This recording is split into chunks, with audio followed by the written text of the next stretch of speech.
আসসালামু আলাইকুম, welcome back to my new blog ভিডিওটা অনেক দিন আগের আজকে আপনাদের সাথে শেয়ার করতেছি।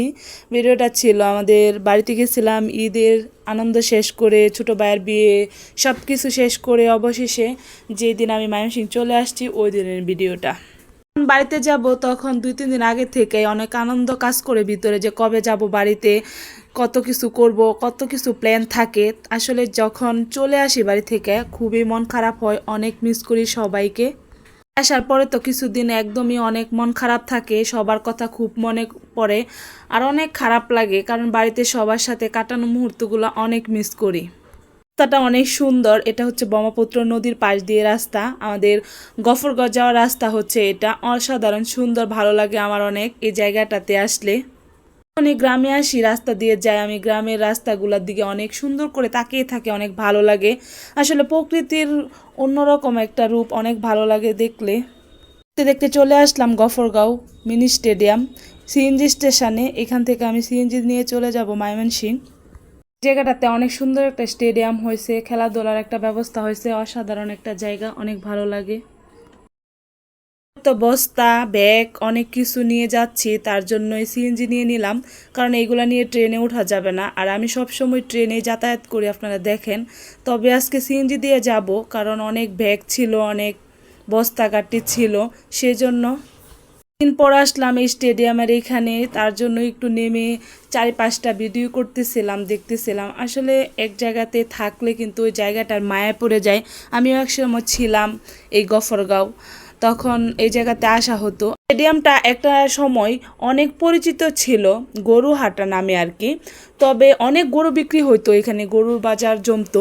এখন স্টেডিয়াম হয়েছে আবার সিএনজি স্টেশন, এখন এই নামে পরিচিত। তবে অনেক ভালো লাগে জায়গাটা।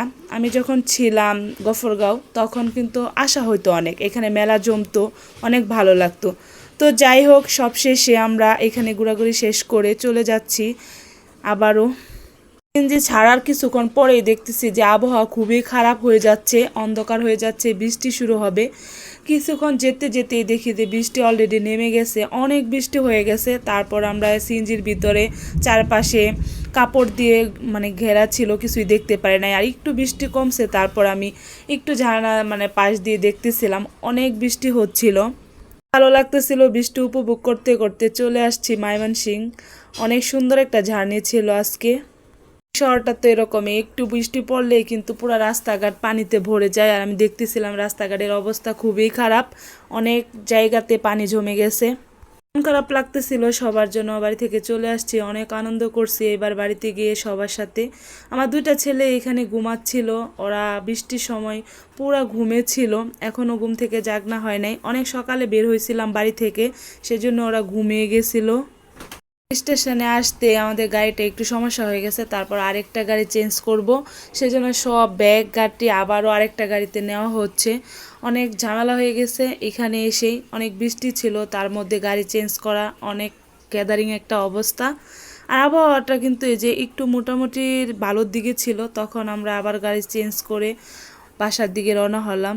সে নিজের গন্তব্যে, নিজের শহরে চলে আসলাম, অনেক ভালো লাগতেছে। দিন পর আসলাম এবার, আকাশটা অনেক মেঘলা, এখনো বৃষ্টি থামতেছে না। বাড়িতে যাওয়ার সময় অনেক ব্যাগ ছিল, আবার আসার সময় আরও বেশি হয়ে গেছে, কারণ ঈদের আনন্দ উপভোগ করতে গেছি। অনেক ব্যাগ ছিল বিয়ে খাওয়ার জন্য, তারপর বাড়ি থেকে আসার সময় আরও বাড়ি থেকে অনেক কিছু নিয়ে আসছি, সেজন্য এত এত ব্যাগ নিয়ে আসছি। আর আমার ছেলে তো ব্যাগগুলো টানতে টানতে বলতেছে যে আমার জীবন শেষ। বড় ছেলে নিয়ে আসছে আর আমি কিছু নিয়ে আসলাম।